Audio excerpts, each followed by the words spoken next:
কি কি রান্না করবা? চাল নিচ্ছ? খিচুড়ি করবো বন্ধুরা।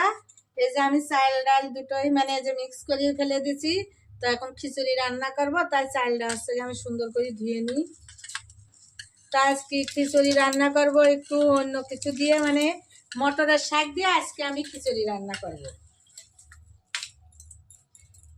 চালটা তো সুন্দর করে আগে ধুয়ে নিই, জলটা ফেলে দিই। দেখো কি ঘোলা জল বেরোচ্ছে।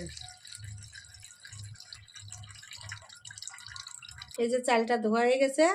আর এদিকে দেখো বন্ধুরা, এই মটরের শাক দিয়ে আমি আজ খিচুড়ি করব। তা কিভাবে মটরের শাক দিয়ে খিচুড়ি করব তোমরা দেখতে থাকবা। তখন দেখো বন্ধুরা, খিচুড়িতে মটরের শাক দেবো, তাই আমি এইভাবে শাকগুলো কেটে নিচ্ছি।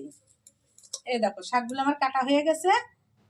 তা দেখতে থাকবো আমি শাকটা দেখো বন্ধুরা, শুধু খিচুড়ি তো খাওয়া যায় না, তার সঙ্গে তো একটু ভাজির দরকার আছে, তাই আমি বেগুনগুলো সুন্দর করে কেটে নিচ্ছি ভাজার জন্য।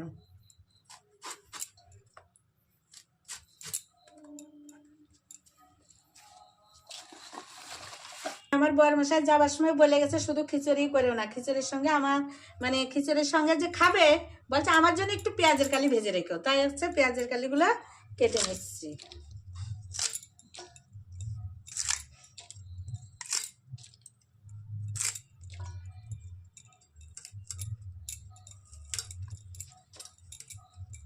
খিচুড়িতে লঙ্কা দিতে হয়, তাই আমি কাঁচা লঙ্কাগুলো একে একে সবগুলো এইভাবে ফেলে নেব।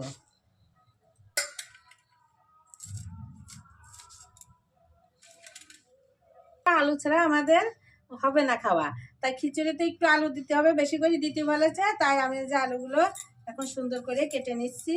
এই যে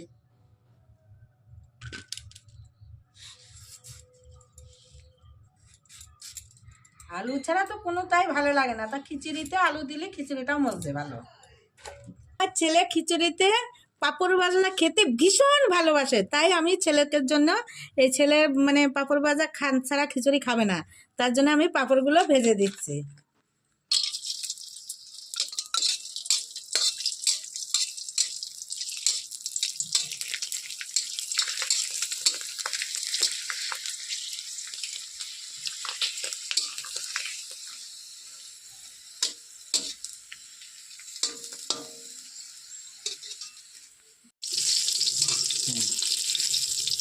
বন্ধুরা, এই যে বেগুনগুলো ভাজা উনুনে দিচ্ছি, তা বেগুন আমার ভাজা হয়ে গেল। একটু ঢাকা দিবি আর একটু, তাহলে তাড়াতাড়ি হয়ে যাবে। বেগুনটা যদি ঢাকা দিয়ে দিই তা মানে তাড়াতাড়ি বেগুনটা নরম হয়ে যায়, তার জন্য একটু আবার ঢাকা দিয়ে দিই। পেঁয়াজের কালিগুলো আমি সুন্দর করে ভেজে নিই, তাই এখন কালিগুলো দেওয়া হয়ে গেছে। এখন একটু ঢাকা দিই, তাড়াতাড়ি নরম হয়ে যাবে, একটু ঢাকা দিই।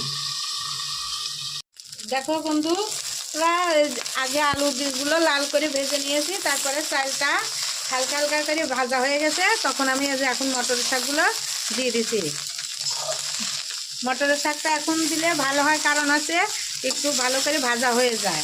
আর পরেও দেওয়া যায়, তোমরা পারলে পরেও দিতে পারো, কিন্তু আগে দিলে স্বাদটা ভালো হয়।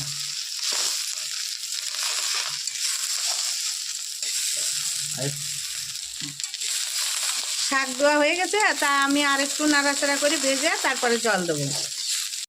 এই যে মটরের শাক আর খিচুড়ি বললাম না, মটরের শাক দিয়ে খিচুড়ি করবো, তাই এই যে খিচুড়ি রান্না করে নিয়ে চলে এসেছি।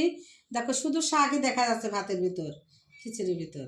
আর এদিকে পাঁপড় ভাজা করছি, আর এই যে বেগুন, আর এই যে পেঁয়াজের কলি ভাজছি, আর কিছু ভাজা করিনি আজকে, আর ডিম ভাজা করিনি।